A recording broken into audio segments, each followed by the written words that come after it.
Across America, every region has something that watches from the shadows, the Rougarou in the swamps, the Wendigo in the frozen mountains, and many more. Tonight's stories aren't just legends. They're creatures people swear they've seen, stalking in the woods and in the cold silence where no one should be. Some say they're myths, but what if they aren't? Tonight we explore 4 real creature encounters, and in the end, you'll have to decide if you believe. Welcome to Whispers After Dark, where shadows speak and the night listens. Before we begin, take a moment to like, subscribe, tap the notification bell, and leave a comment telling us where you're listening from. And if you've ever heard a strange sound in the woods or the water, let us know. Now settle in, let the storm roll through the trees, and let yourself drift off to sleep to 4 terrifying creature encounters. Tonight, we begin with Rougarou, the thing in the cypress shadows. There are places in the American South where the air hangs heavier, where the fog drifts low across black water and the moss sways even when there's no wind. In the swamps of Louisiana, people whisper about things that move in the dark, things older than memory, things that carry curses through generations.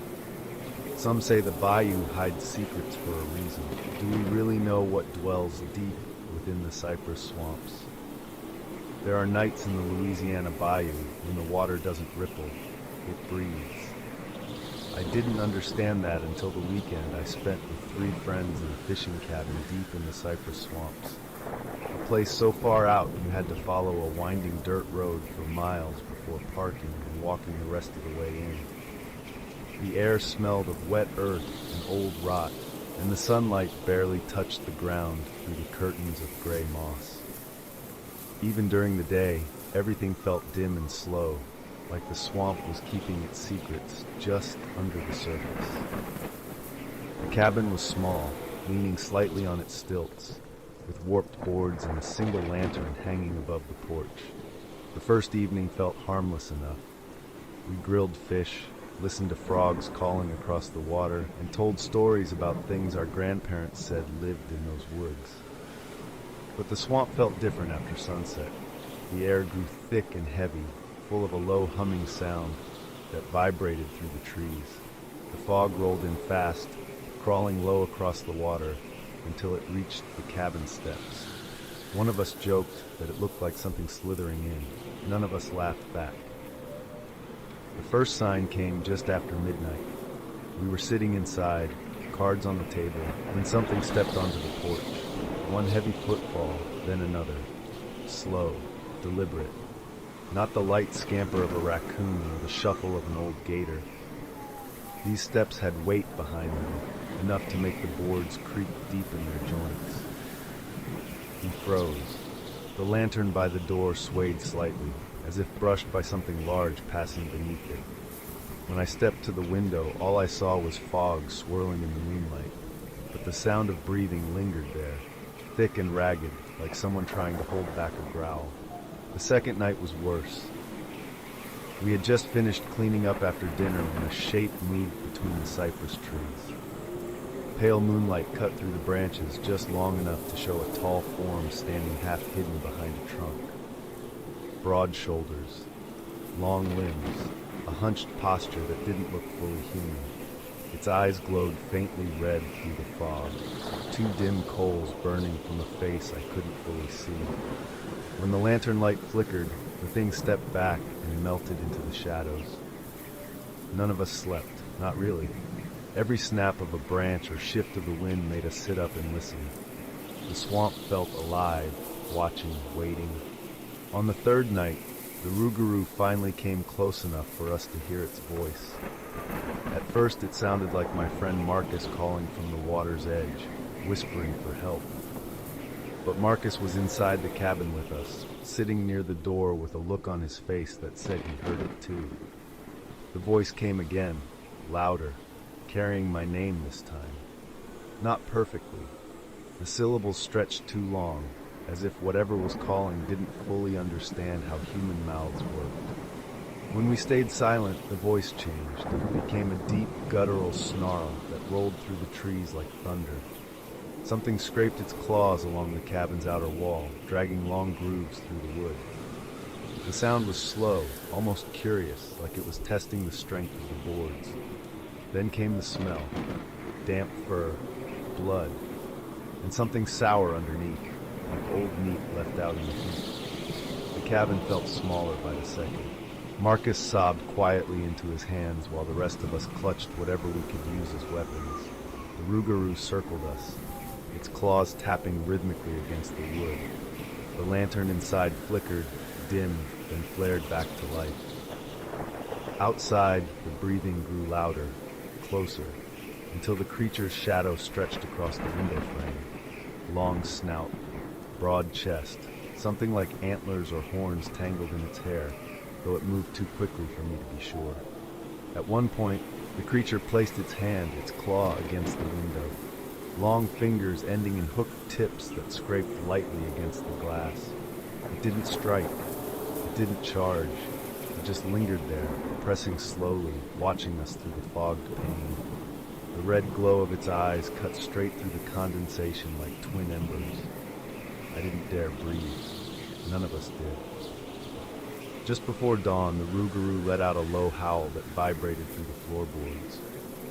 It backed away from the cabin and slipped into the water with barely a splash. The swamp remained silent for a long time afterward, as if the world around us was holding its breath. When the sun finally rose, we packed in minutes. We didn't speak. We didn't look back. As we hiked out, I noticed something at the tree line. Deep tracks in the wet soil, shaped like long barefoot prints with claws at the tips. They led up to the cabin and circled it, again and again. Some prints were fresh, others overlapped with older ones. The Rougarou had been watching us long before we ever saw it. I've never returned to that part of Louisiana. And sometimes when the fog hangs low over the water at night, I still hear that slow, guttural breathing just outside the walls, waiting for someone else to call its name. Some creatures haunt the swamps, others haunt the snow. As we step away from the heavy fog of the Louisiana bayou, our next tale takes us north, into the frozen stretches of the Appalachians, where winter settles deep into the bones of the mountains, and something ancient moves through the trees long after the last hunter leaves. People up there whisper about a presence that follows hunger, a creature that mimics voices and footsteps that never sink fully into the snow. This is Wendigo, the hunger on Cold Pine Ridge. The cold was sharper than I expected the day my brother and I set out for our winter camping trip.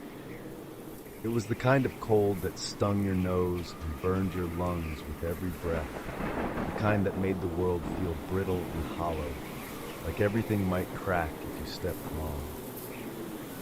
We'd planned the trip as a last chance to reconnect before he moved out of state for work. Just two brothers camping on the edge of Cold Pine Ridge, the place our father always warned us about when we were kids. He used to say the ridge changed in winter, that the cold carried stories no one talked about. We grew up thinking he meant the weather. We hiked in under a pale, washed-out sun that made the snow look blue in places, like the ice was lit from underneath. The woods were quiet in the way winter woods often are, thick blankets of snow muting every sound except the crunch under our boots. The air smelled sharp, metallic, almost clean, at least until we reached the abandoned hunting cabin. It leaned slightly to one side, its windows iced over, its door hanging crooked. But inside, it was just enough shelter for the night. We unpacked, made a fire, and tried to ignore how long the shadows stretched across the snow outside. By dusk, the temperature had dropped hard. The wind slipped through the trees in thin, sharp threads, carrying with it a low whistling sound neither of us could identify. At first, we told ourselves it was just the wind moving through branches. But then it changed. It became higher, almost human. A calling sound. A voice stretched too far, too thin, trying to form syllables it didn't quite understand. My brother poked his head out the cabin door once, then slammed it shut, pale as the snow outside. He said someone had whispered his name. I didn't argue. I'd heard it too. As the night deepened, the forest around us fell into an unnatural stillness. Not even the distant cracking of freezing limbs echoed across the ridge. The shadows outside the frosted windows grew darker, heavier, until all we could see was our own dim reflection in the glass.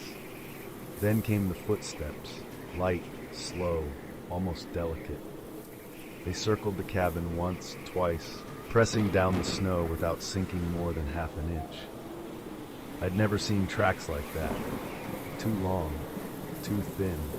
Each step was shaped like a human foot stretched and starved. We moved closer to the fire, watching the door, listening to the wood pop and crack as the warmth fought back against the cold pressing in. Then something brushed against the cabin wall with a sound like fingernails dragging down old wood. Long, deliberate, searching.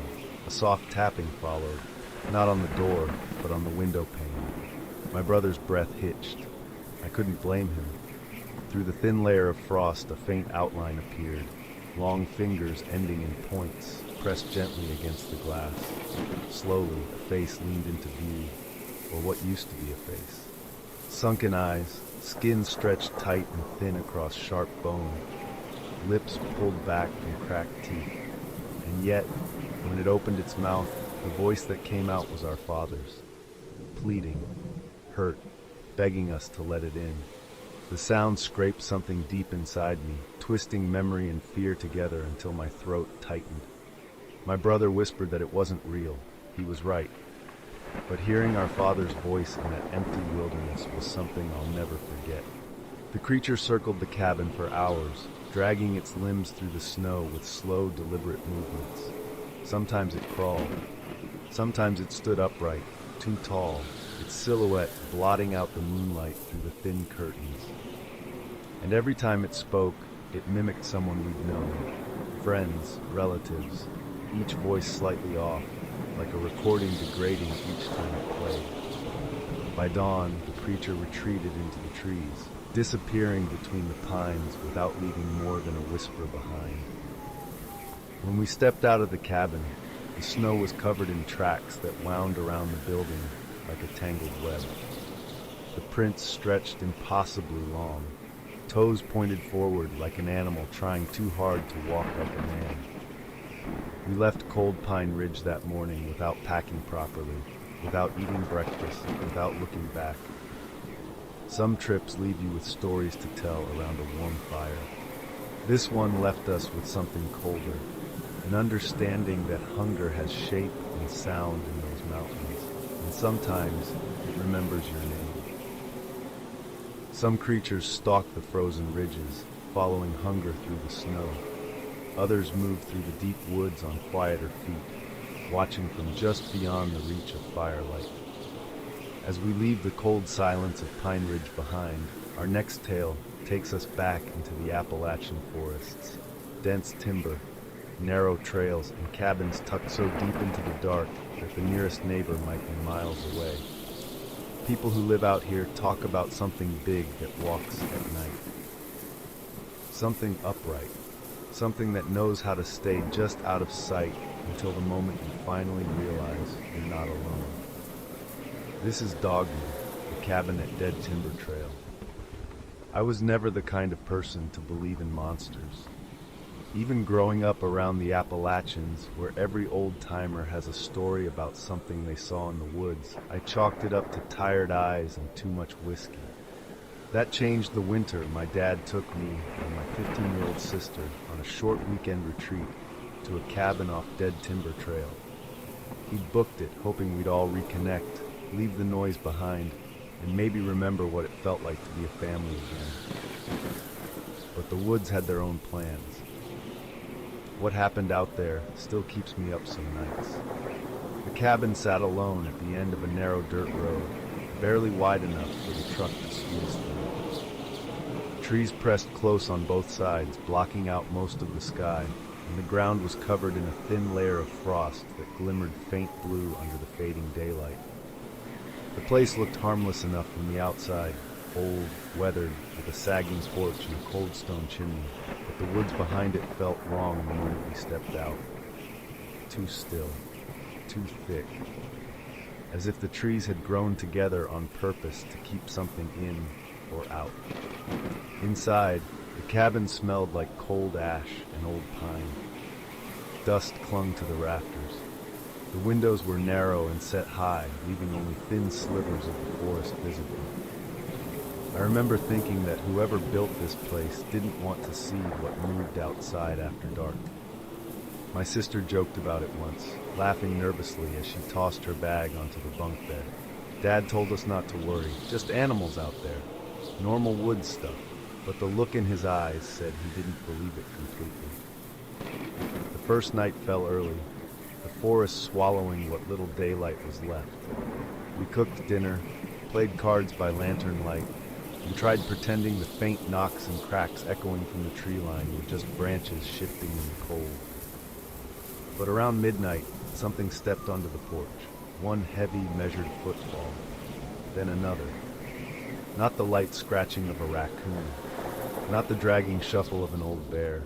This sounded upright, 2 legs, weight behind each step. My sister grabbed my arm and whispered that someone was outside. She was wrong. It wasn't someone. A long shadow passed across the thin curtain by the window. I only saw it for a second, but it towered far higher than a man ever could. Broad shoulders, pointed ears, a long snout marked by the faint reflection of our lantern. The shape lingered there, unmoving, as if listening to every breath we took inside the cabin. When it shifted its weight, the boards groaned loud enough to make my heart kick hard against my ribs. Dad slowly reached for the rifle by the door. His hands were shaking. We stayed awake until dawn. Every few minutes, something paced the porch. Slow, steady steps that moved back and forth, sometimes stopping right beside the window. Once a deep, rumbling growl rolled through the walls, vibrating the glass in the frames. My sister whimpered and pressed her face into her knees. I didn't blame her. I sat frozen, staring at the doorknob as it shuddered once, then again, as if something outside was testing it with careful, deliberate force. Dad said we should stay one more night, just to confirm it wasn't a person or some animal passing through. Dad was stubborn like that, always trying to make sense of things that didn't make sense. He figured it was someone pulling a prank or a stray animal that wandered too close. But I wish we'd left. I wish he could have seen the fear in his own eyes, the part of himself he kept pushing down. Because the second night was worse. Much worse. As soon as the sun dipped behind the ridge, the woods changed. The trees seemed to lean inward, and every gust of wind felt colder than the one before. We were sitting by the lantern when something thumped onto the roof, hard. Dust drifted down from the rafters. Another thump followed, then the slow scrape of claws dragging across the shingles. My sister covered her ears, whispering for Dad to do something. He reached for the rifle, but his hands shook so badly he almost dropped it. Then the creature crawled down the side of the cabin. We heard its weight sliding across the boards, claws ticking against the wood like long fingernails. Its shadow passed over the window, tall, hunched, and wrong. A low growl vibrated through the walls, deep enough to rattle the lantern glass. The doorknob turned once, then again, slow, testing. The windows trembled as something pressed its snout against the glass, fogging it with long, heavy breaths. Through that fog, 2 reflective eyes stared in at us, unblinking. Dad whispered for us to stay quiet. But the moment he moved his foot, the creature let out a roar that shook the whole cabin. It slammed into the door hard enough to make the frame bow inward. My sister screamed. Dad fired a single shot through the wood. The forest went dead silent. For a moment I was sure we'd killed it. We hadn't. The thing began pacing again, faster this time, circling, snarling, scratching deep grooves into the boards. The roof creaked as it climbed back up, its weight shifting from beam to beam as if deciding where to break through. We huddled in the corner until dawn, praying the old boards would hold. When the first weak light touched the treetops, the creature finally slipped away into the underbrush without a sound. We ran. We didn't pack. We didn't look back. Snow covered the ground in long drag marks and more of those twisted prints. At the edge of the clearing, Dad stopped and stared at the trees, his breath shaking in the cold air. He didn't say a word the whole hike out. I've never forgotten those eyes at the window. People say Dogman is just a legend, stories to scare kids around a campfire. But I know better. We all do. Because legends don't leave claw marks inside a closet door. And they don't follow you in the dark long after you've gone home. Some creatures stalk the ground, others stalk the snow. But there are a few that move in the sky, silent, watching, and impossible to outrun. As we leave Dead Timber Trail behind, our final story takes us to the edge of a remote Appalachian lake, where campers have reported strange lights, glitching electronics, and something massive with wings that casts a shadow bigger than the trees themselves. Those who see it say the air changes before it appears. Others claim it arrives only to warn, though no one ever agrees on what that warning means. This is Mothman, the lights over Buckhorn Lake. I was 19 when the four of us camped at Buckhorn Lake, a place tucked so deep into the mountains that cell service didn't exist, and the night sky looked brighter than any town could ever hope to match. We picked the lake because it was quiet, unmarked on tourist maps, and surrounded by thick pine forests that shut out the world after sunset. It was supposed to be a simple weekend trip, fishing, staying up late, telling stupid stories. Looking back, I wish we'd paid more attention to the warnings the locals gave us when we asked for directions. They said the lake changed at night. They said strange lights hovered above the treetops. They said sometimes the water went still, perfectly still, even when the wind was moving. We laughed it off. Everyone always laughs until the woods stop laughing back. The first night felt normal enough. We set up 2 small tents along the shoreline, built a fire, and cooked out while the sky faded from orange to deep blue. The lake looked like glass in the moonlight, ripples catching every reflection. My friend Lucas said it felt too quiet, but he was always nervous in the woods. I figured he was just letting the dark get to him. The air smelled like cool water and damp pine. A soft breeze drifted across the shore, but somewhere past midnight, everything changed. The breeze died. The crickets stopped. The fire barely made a sound. It was like the world pressed pause. Then slowly a faint red glow appeared above the treetops across the lake. At first it looked like distant aircraft lights, but they didn't blink or move the way they should have. They hovered, perfectly still. Another light appeared beside the first, then another. 3 red orbs floating above the forest, glowing faintly through the mist that had begun to settle over the water. Lucas whispered that something felt wrong. My chest tightened before I knew why. The air felt thick, like the pressure dropped all at once. My ears rang slightly. The fire flickered low as if choking for oxygen. Then our phones, which had been off the entire trip, lit up on their own. Screens flickered, glitched. Static lines ran across them even without service. One phone turned off completely and wouldn't turn back on. The lantern dimmed, then flared too bright, washing the camp in stark white for a moment before settling to an unnatural, dull glow. The red lights above the trees pulsed softly in time with it. That's when something landed on the roots of the tent behind me. The entire frame dipped inward from the weight, heavy, deliberate, far too large to be an owl or any bird that belonged in these woods. A long dragging sound slid across the nylon like claws or long fingers tracing the fabric. My friend Hannah's breath caught sharply. She was inside that tent. I heard her whisper my name, small and terrified. Before I could move, the creature shifted. A massive shape stepped out from behind the tent and into the moonlight. It towered over us, tall, thin, and dark, its body outlined by the faint glow from the hovering lights. Its wings were folded tight against its back, stretching almost to the ground like heavy, shadowed limbs.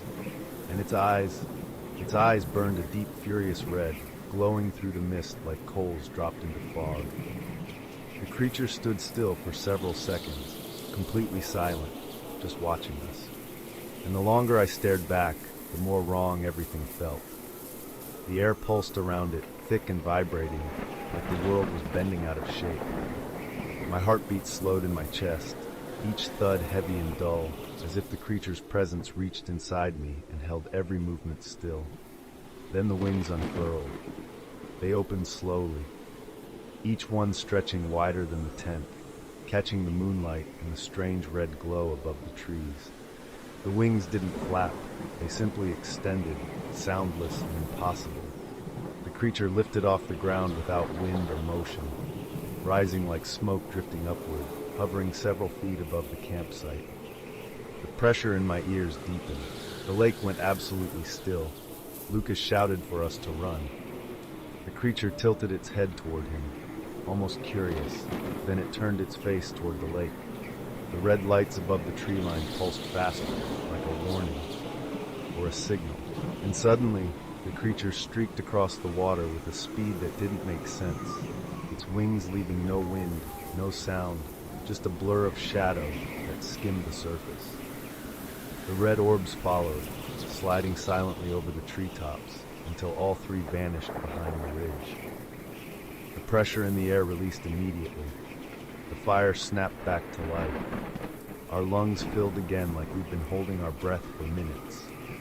We grabbed what little we could carry and ran the entire way back to the trailhead, not stopping once.